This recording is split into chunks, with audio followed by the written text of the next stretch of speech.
The World Health Organization has declared an international health emergency after a deadly Ebola outbreak in the Democratic Republic of Congo killed more than 80 people. Concerns are rising after a confirmed case emerged on Sunday in the eastern city of Goma, controlled by the M23 rebels. L'épicentre doit être la zone de santé. The epicenter must be the Mombalu health zone, and then the disease spread to Bunia and Rwampara. And yesterday, from the information I received, there was a case in Goma. It's a woman who was almost certainly infected by her husband.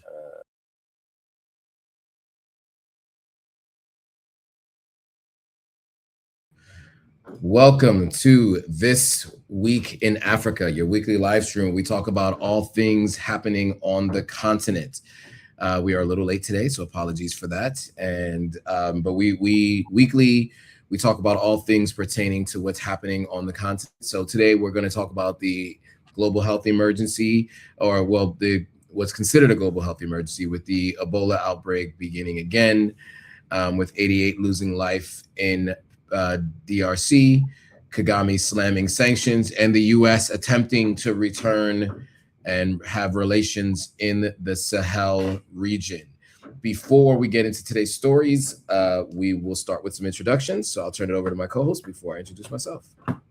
Hi, everyone. My name is Gloria Ayo. I am a founder and host of Diaspora Station, where we basically use culture, news, history to bridge the gap between Africa and its diaspora.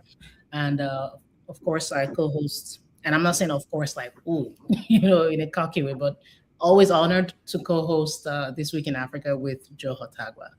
Happy to be back. Awesome. And I'm Joe Hotagwa, founder of Authentic African Media. We help people visit, move, and invest in Africa. We also spend time sharing the stories of the day across the continent. We do this live stream weekly on Thursdays. We have a semi-regular Sunday live stream where we talk about news specifically in Sierra Leone. And then we also do a live stream about Ghana every other week. And then I do a Pan-African news or Pan-African perspectives, a live stream on the alternating weeks on Mondays. And that is to help people understand what's happening at the countries that they're thinking about visiting, moving, and or investing in. And so with that, let's get into today's stories. In the interest of time, we'll jump right into it, but I'll just say this, there's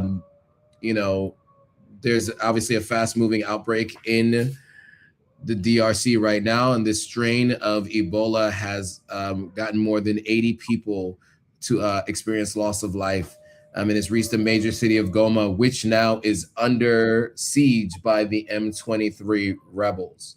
So this is the number of loss of life has prompted the World Health Organization to declare an international health emergency. So we're going to hear more again from this African news story, and then we will give some commentary on the other side.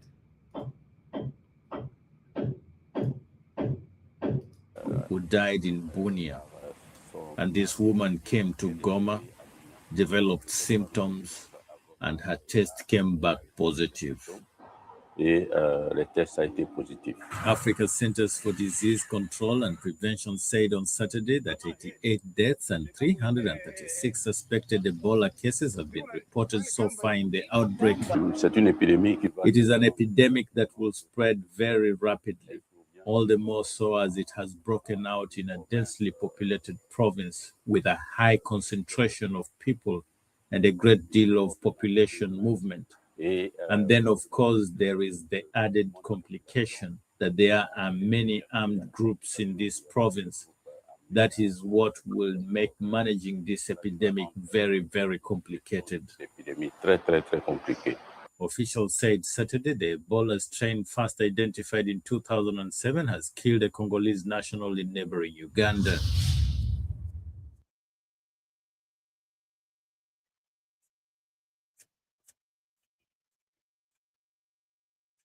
Gloria, your thoughts on this story? Yeah, really, really sad. Of course, unfortunately, this isn't the first time we'll be talking about Ebola in the DRC. I think sometime last year we talked about it, and I even went into the history and all that, and I guess I'll do that again and try to be as quick as possible. But the DRC is actually one country that's had painful relationships with disease outbreak of any country on earth. It has one of the most painful relationships with disease outbreak. And that tells you everything you need to know. And of course, here's why it keeps happening, because it's very important that we know, because again, we talked about it last year, every now and then you have this outbreak and it's catastrophic and very scary. The DRC is the second largest country in Africa by landmass. It's roughly the size of Western Europe. It has a population of over 100 million people. And these people are spread across dense rainforests. They have river systems. They have territories that are among the most difficult to access on Earth. And of course, it shares borders with 9 countries, more than any African nation. And we know about the elephant in the room, the continuous armed conflict that keeps happening in its eastern provinces. This has been happening since the mid-1990s.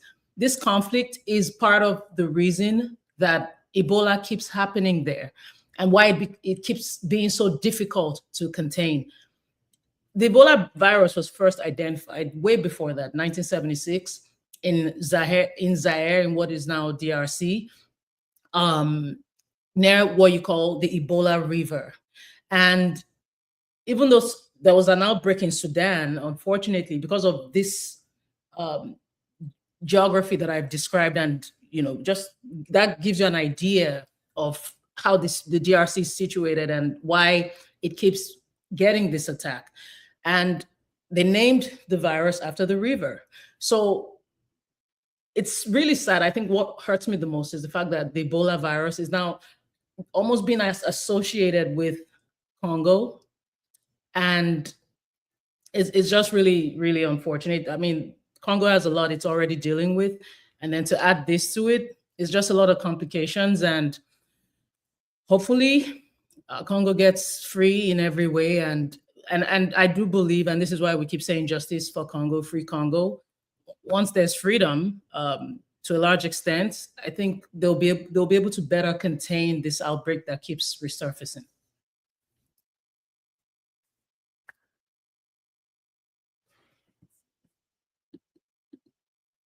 You're on mute.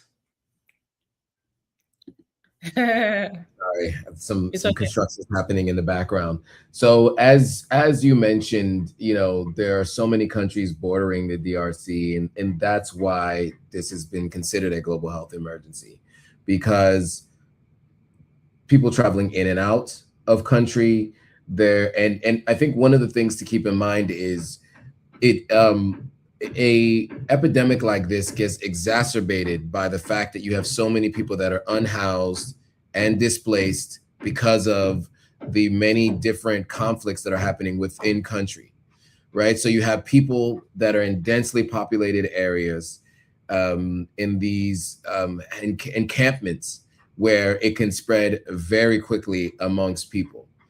Not to mention the folks who are able to work on sustaining and treating it are some of those displaced people.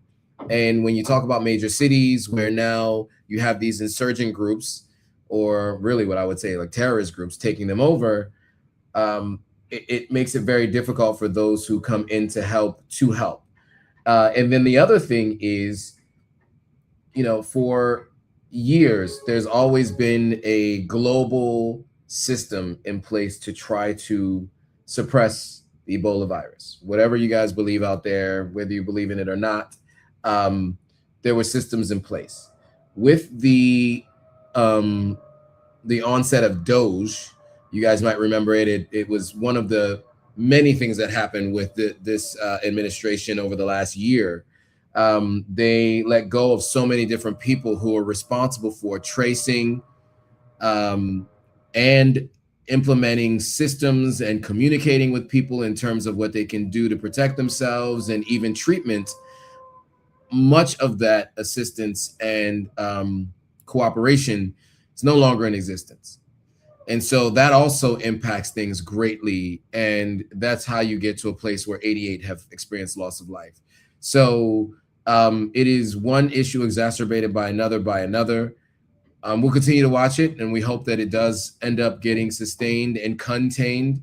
But I wouldn't be surprised if this number increases considering the circumstances on the ground. So, we'll continue to watch and keep an eye out on this. So with that, we are going to jump into the next story, and that is at the 2026 Africa CEO Forum in Kigali, Rwanda. Rwandan President Paul Kagame delivered a critique of the global superpowers, accusing them of stripping Africa of its economic sovereignty, highlighting that the continent hosts 60% of the world's solar potential and a vast majority of critical minerals needed to kind of continue with the green energy revolution. But Kagame urged African nations to halt the cheap export of raw materials and instead prioritize domestic processing. It's a conversation we've been having a lot here on platform. And so we're going to hear from the folks at First Post Africa, and then we'll have some commentary on the other side.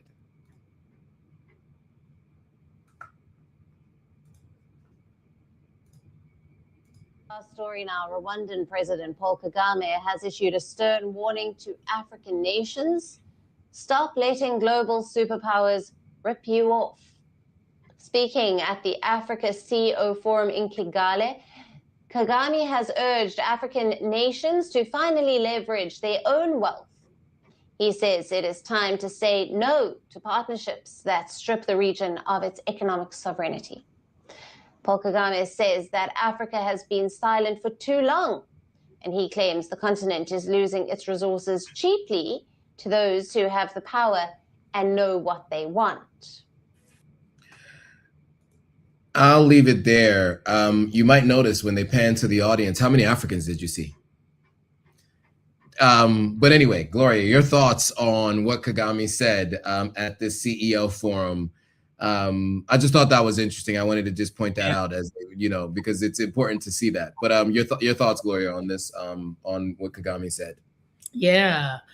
And, there are people who will have issue with the messenger and say, should you be the one talking about this? There's certain, because we have seen some partnerships with the West, when in certain regards, and we've analyzed certain things such as the third party, deportation of migrants and things like that. To an extent, that is partnership with the West. And, we questioned things, we have questions around the sovereignty and dignity of the countries that they keep bringing these migrants to. But, and then obviously there'll be conversations around what's happened in the DRC and things like that. But if we're focusing on the message, I absolutely agree. We've always talked about sovereignty.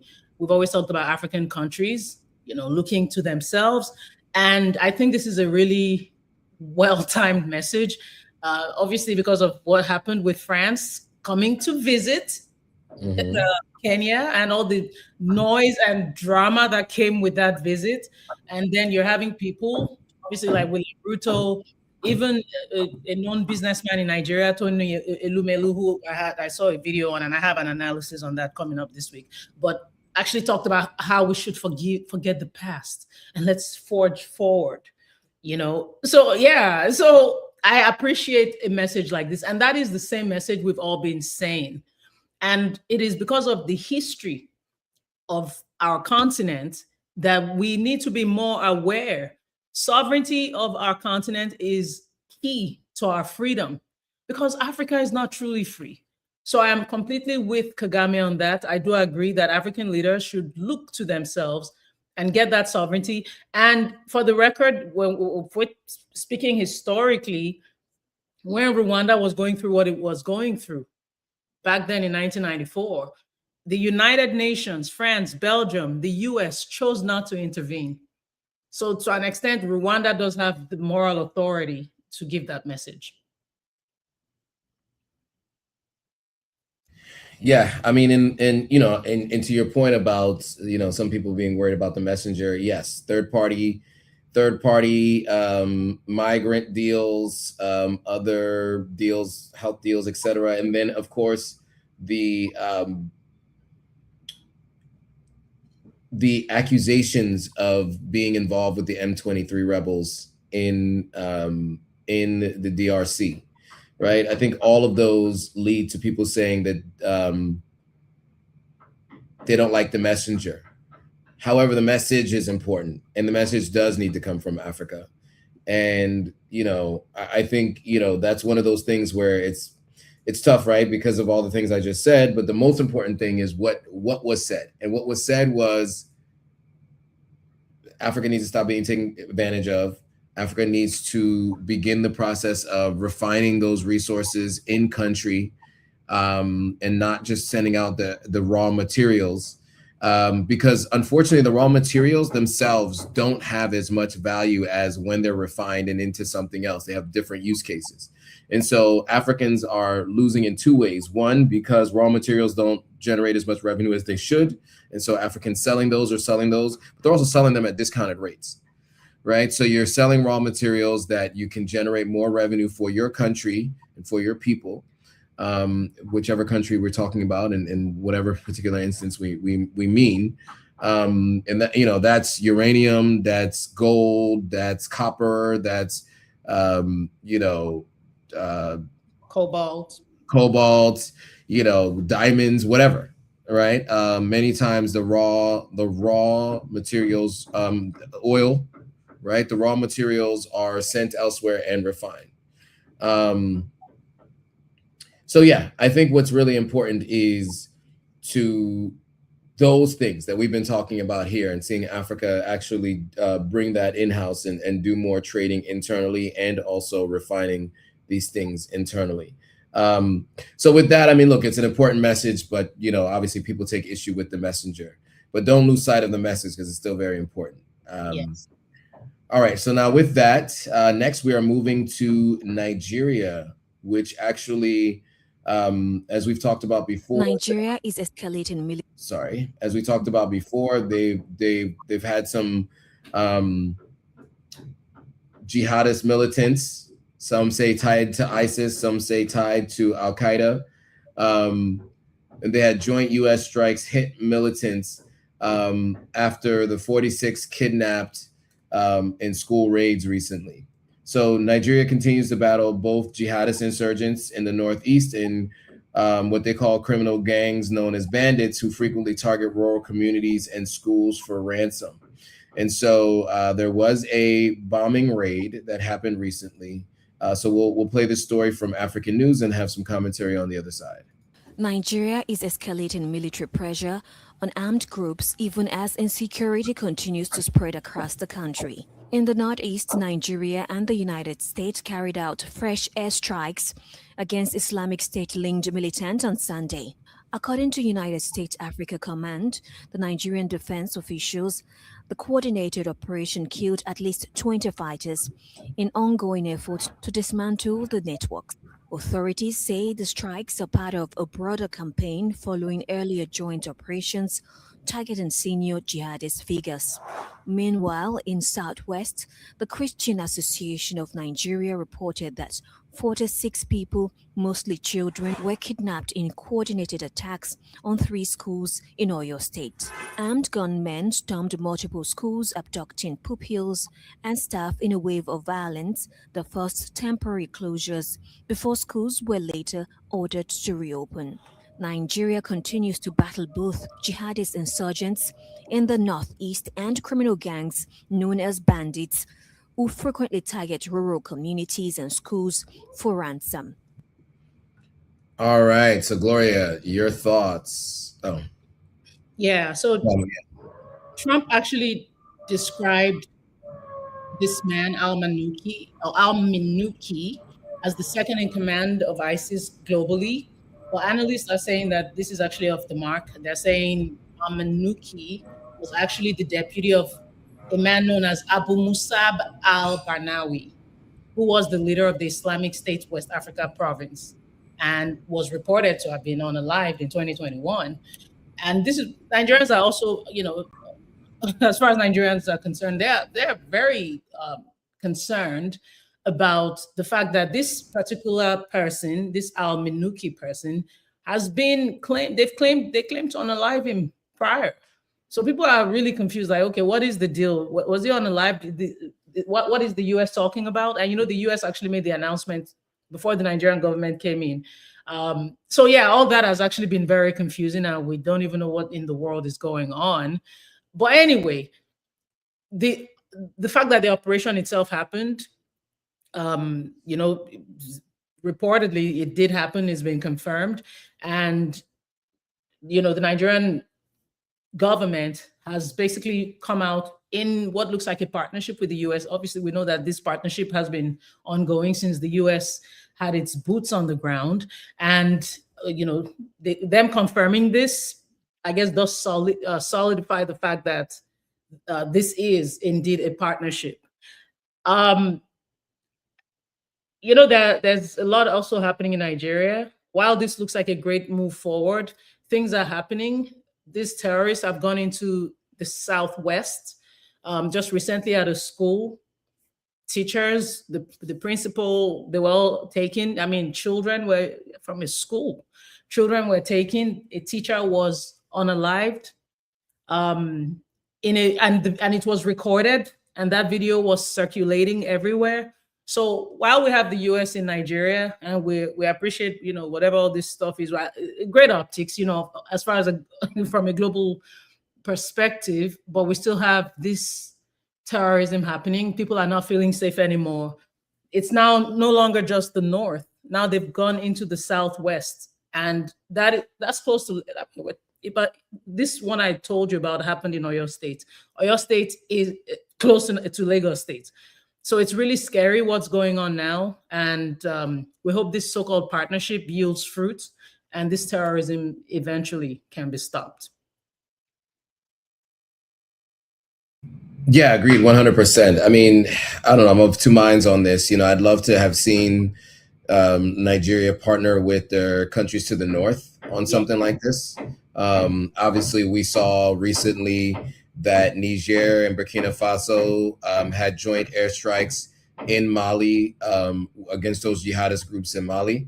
And so and it looks like they've been able to push people back. They've been able to, arrest a significant number of these terrorist groups and terrorist cells. And so there's been some success with those folks. And so it always comes back to, why doesn't Nigeria work with these folks to do this? Because I think, you're talking about neighboring countries, right? Niger is to the north, Burkina Faso and Mali are to the west, but they're all there in the same region, right? Especially because most of this was happening in northern Nigeria. You would anticipate that you'd work with your people who border you to the north to kind of help temper these attacks. In any case, it is scary that it's traveling to other parts of the country, as you stated. These bandits, they're calling them, nearing to Lagos State. So, we'll definitely keep an eye on it, and let's hope that they can continue to stop these guys. Fingers crossed. I don't know where the intelligence is coming from or the military apparatus, but I'm just hoping that they're able to stop it sooner than later, because this is it's only gotten worse, and there hadn't been enough done. I think this is the first time I'm hearing in a while that Nigeria has actually done something themselves. I mean, obviously at this scale, right? Obviously there was a bombing on Christmas Day last year. The United States did, but this level of aggression is new and different than what we had seen before. So somebody's asking a question: wasn't the Nigerian military able to quell some uprising in Benin and Togo, but they can't take care of their own backyard? 12,000-pound bomb incoming. Thank you. Great, very valid question. Yeah, it's interesting. It makes you wonder what incentives are there to not do anything, right? Yeah. Because this unaliving that I told you about with the teacher happened. Yeah. It was so gruesome. I can't even describe it to you. And I didn't watch the video, but apparently that video circulated. There's no form of intelligence. However, it's so quick for them to arrest people who speak up for the military, for instance, as was the case with Justice Crack recently. He's been granted bail, by the way. The point I'm making is there's excess intelligence, as we saw with what happened in Benin. But when it comes to safeguarding people, suddenly we have no intelligence for that. These people are so brazen. They're recording and putting online because they know there's nothing you're going to do. In fact, they're daring you to do something. All good points. So now with that, more with the U.S., because obviously this was a joint operation in Nigeria with the U.S. The U.S. Is now seeking to reestablish ties with countries in the Sahel region. Top military officials on Thursday of last week warned a Senate committee that what extremist groups had expanded their operational capacity in the region, and they're looking to expand their relationships there. So we're going to talk about this in a second, but let's take the story from Africa News, and we'll have some more commentary on the other side.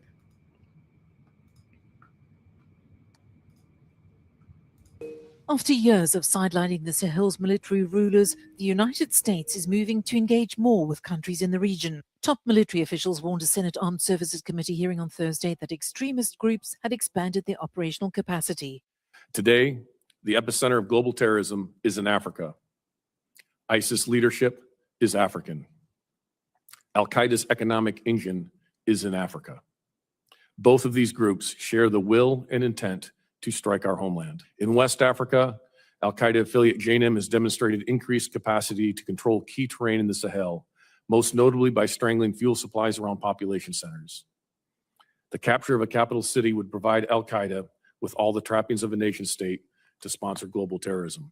Anderson went on to praise collaboration with Nigeria following US airstrikes on an Islamic State-affiliated group in that country in December last year. We've also been working very closely with Nigeria, who has in the last few months opened up with a very positive engagement with intel sharing and ability to go after and target some of these terrorist threats that are in northern Nigeria. And so that has been a positive area that we've seen as well. We would like to reestablish some pragmatic relationships in the Sahel, where ISIS also has a stronghold where they are currently holding an American hostage. Sahel states have been fighting jihadist groups for more than a decade with limited success. But some analysts suggest Washington's plans to restore cooperation is as much about security as it is about gaining access to the region's minerals.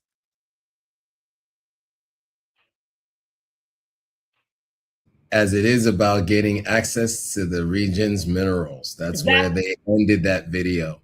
So your thoughts, Gloria, on all of this? That part. So let me go back to that statement he made about Nigeria and all the success they've had. This goes back to the point I made in our previous analysis or the previous video we watched.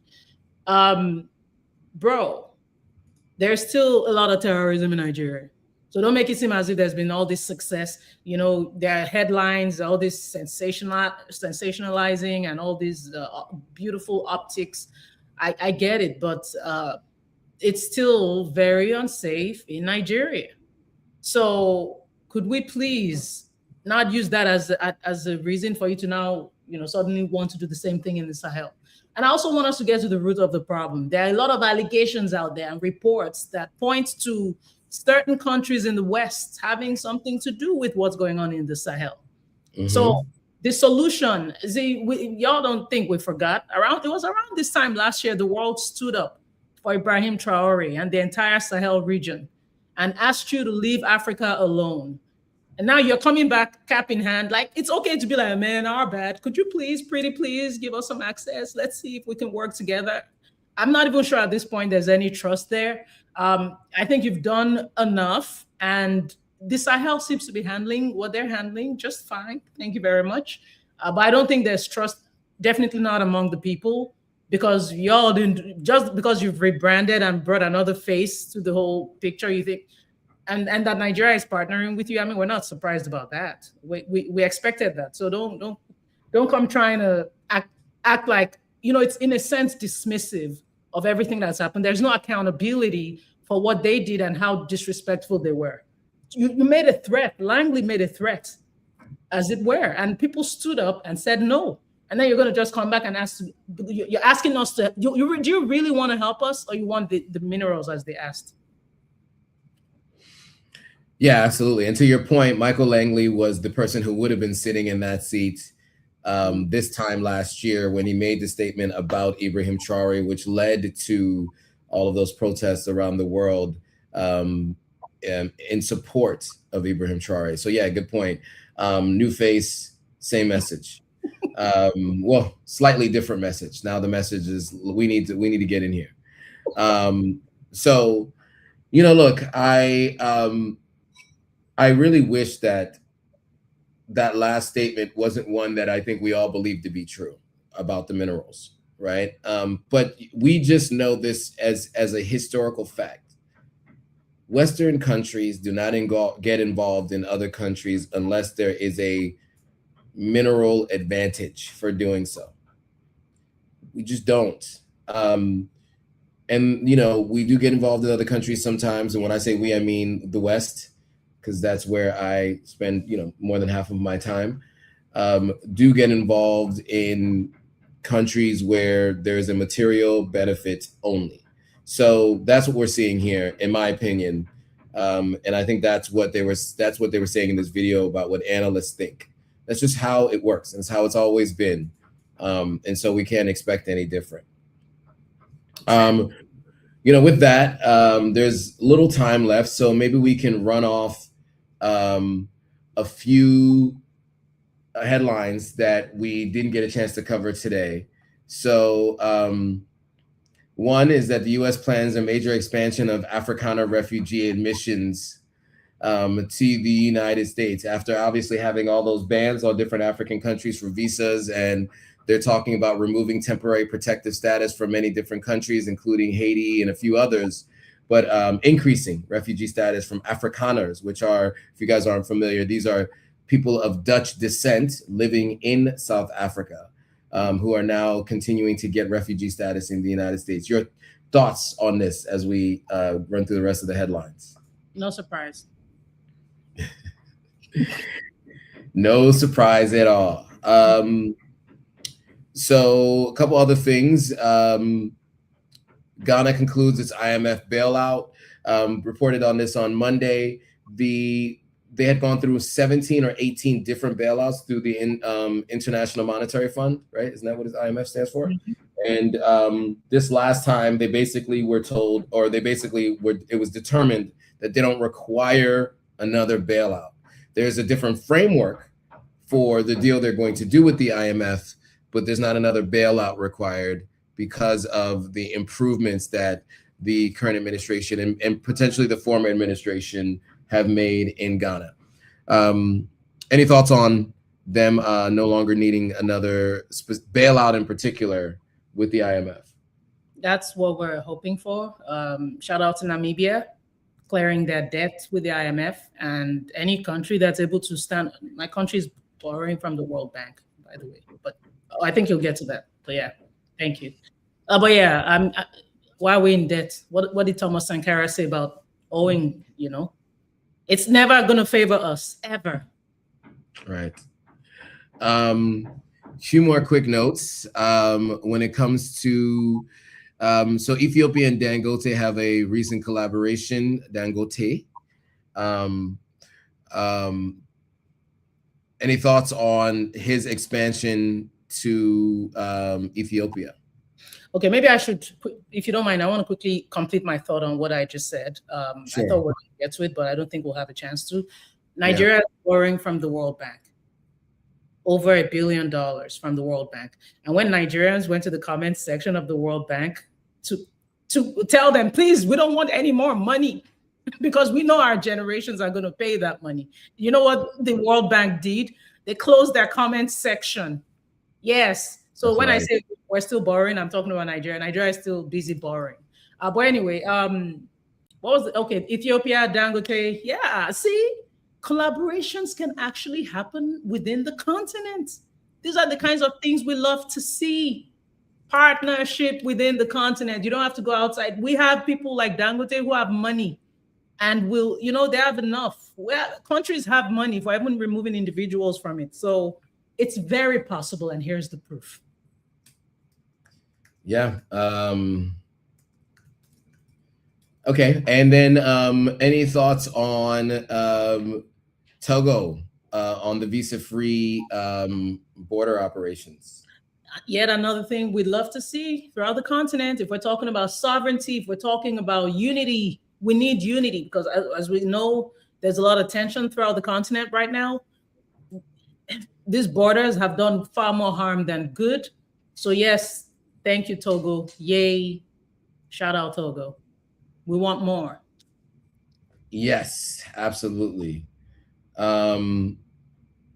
And so the story about Ashley Robinson, aka Ashley Janae, was the U.S. social media influencer who experienced loss of life in Tanzania. The video we had spoken about, the story we had spoken about some weeks ago, and I'm thinking it's her video, right? That was recently found, where I think it was definitely the Ashley Janae story, right? It was the Ashley Robinson story. Yeah. So we had talked about she had just recently got engaged on her 30th birthday in Tanzania to someone of European descent. And obviously he had some relationship with the hotel. And, for some reason, the investigation seemed to be stalled a bit. It said that she self-deleted.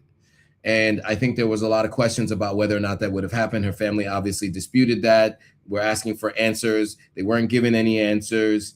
And some video has surfaced this week from the hotel with her running from him. And it was like something out of a movie, like a horror movie. So it doesn't seem like somebody running like that is running to self-delete, put it that way. So, I think that's the latest update. We didn't have time to go through it today. We will probably maybe do a deeper dive on another discussion and play the video for you guys maybe next week. But just something to think about, that how long did it take, and only this viral moment will probably potentially bring some justice, hopefully, because without it, the excuse was she self-deleted, which I don't think anybody believed. Any thoughts on this? It's just really creepy. That video was just creepy, and he was naked.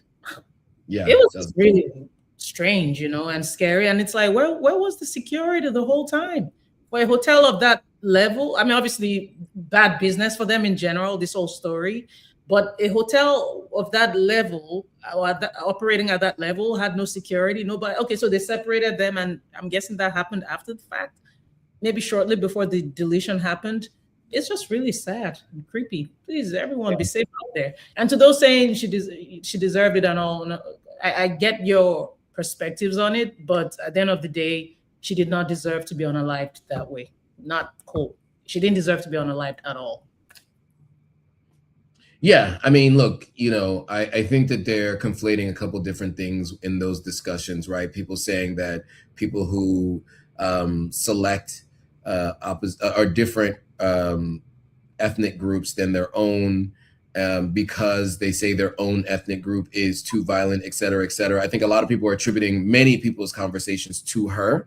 Yeah. I don't know where she said anything specifically like that, but I think that when something like this happens, because of how she was showing off her relationship, I think that is where people are conflating these two conversations. But as you said, nobody deserves to experience loss of life in that way. I mean, there were some tweets that, brought up that seemed, especially maybe saying things about Black men that weren't so flattering. So those kinds of tweets from the past made it seem like, okay, so you were aspiring. There's a cult of certain women who will tell you, don't feel inclined to date within your race if it's going to help you get a soft life. So it's like some kind of a thing that this group of people do. And that's why I think people had issue with it. But I think that can be separated from the fact that she definitely, absolutely deserves justice. Right. Yes. And to your point, yes, there was a lot of discussion about soft life and who can give you a soft life. Yes, for sure. And so, yeah, I think that that's where people are, you know, conflating that discussion and others with why she deserves it, right? Which I don't think I can agree with anybody deserving that kind of ending to a life. So with that being said, we will leave it there. Any final words for the folks watching? Thank you all so much for tuning in. As always, share. Follow Joe, Authentic African. Follow me, the Gloria Ayo, at Diaspora Station. We appreciate you and see you next week. All right. Thanks, guys. See you all next week. Bye. Adios.